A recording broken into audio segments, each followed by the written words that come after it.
to my channel. My name is Carly Stevens. I'm the author of the young adult fantasy Firian Rising, and this is English Nerd.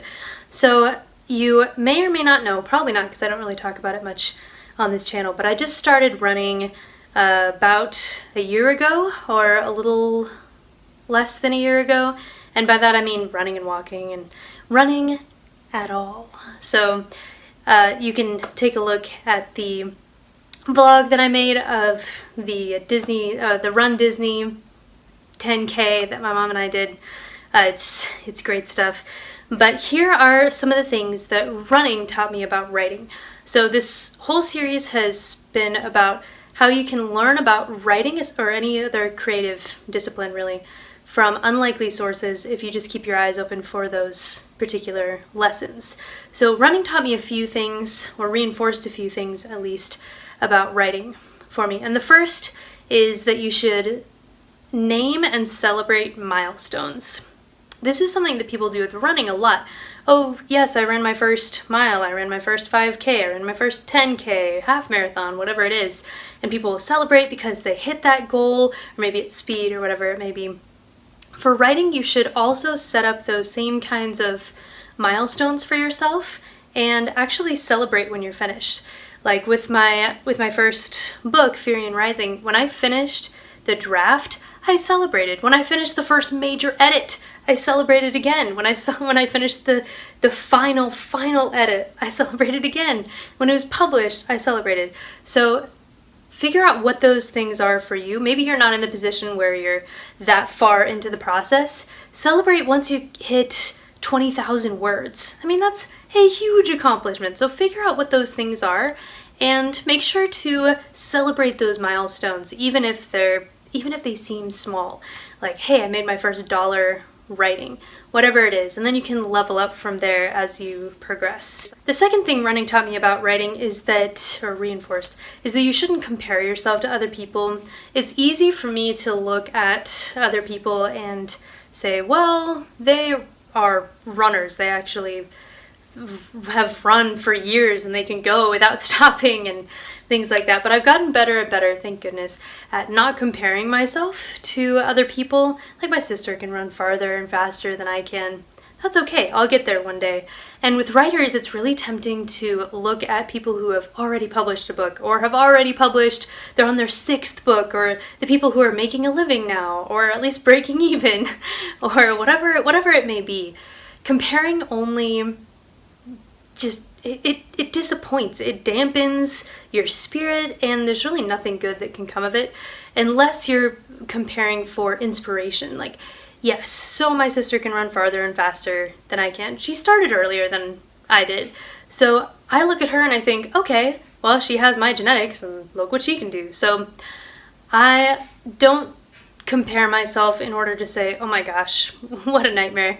Instead, I just keep to my own milestones, like I talked about in the last point. For me, it was a massive deal when I could finally run, and by that I mean jog, for a mile without stopping. It was the first time in my entire life, and I'm over 30, and I celebrated the heck out of that. It was a huge deal for me because it was the first time I had done it.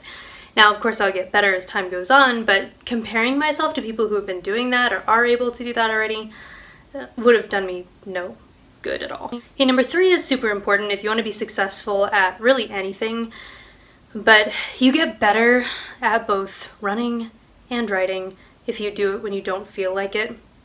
If you wait until you feel like it, you're just not going to do either one enough to make enough progress. There are times when I feel really cranky or hangry or tired, and I think, okay, fine, I'll go down to the gym, and I won't go very far. I'll just go for 15 minutes, or I'll go for a mile or 2 miles, or whatever it is, and I'm all mad. But afterwards, I'm proud of myself, and because of that, I'm getting better and better. Like, I can tell that I'm getting better. And with writing, it's the same way. It's not like every moment I think, oh yes, you know what I want to do? I want to write. But as soon as I sit down and I actually begin doing it, I'm really proud of myself, and I've come up with some great stuff when I don't feel quote-unquote inspired. Or at least I've made progress, great notes or something to get me going in the right direction. Number 4 is related and kind of nice. The more you run, the more you want to run, and the more you write, the more you want to write. It's really like any habit that you intentionally form in your life, or even unintentionally form. The more I'm on my phone, the more I want to be on my phone. The struggle is real. But that same idea applies with really good and healthy things like running and writing. The more you do it, the more you're going to want to do it. That doesn't mean every time, that doesn't mean every day, but you will have this feeling like, oh man, it's been so long since I've run, and maybe it's only been 2 days, or it's been so long since I've written anything, and maybe it's been less than a week, and you just feel like you ought to get back at it. That is awesome. Just where you want to be. Okay, number 5 is for both of them, you need to be intentional. When I decided that I was going to start running, which I never thought I was going to do as a kid, let me tell you, I had to be very intentional. I had to go out and buy the shoes. I had to sign up for the 10K like a year in advance because those things sell out. I had to sign up for like ways to track my running progress just to keep myself accountable, because I knew that if I didn't, then I wouldn't be prepared for the 10K when it came up. And so you have to be intentional with running, and you have to be intentional with writing. You have to make the decision. You have to figure out a way to keep yourself accountable. But kind of going along with that, on the other side of that coin, is that yes, you do need to be intentional. You do need to make the decision and form that habit. But give yourself a little grace. If you miss a day or two, life goes on.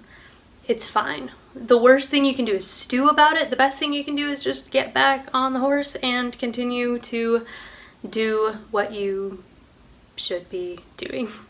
And finally, number 6, which is also a really important one, is that you can always get better, even if you think you're no good at all. Let me tell you a little story.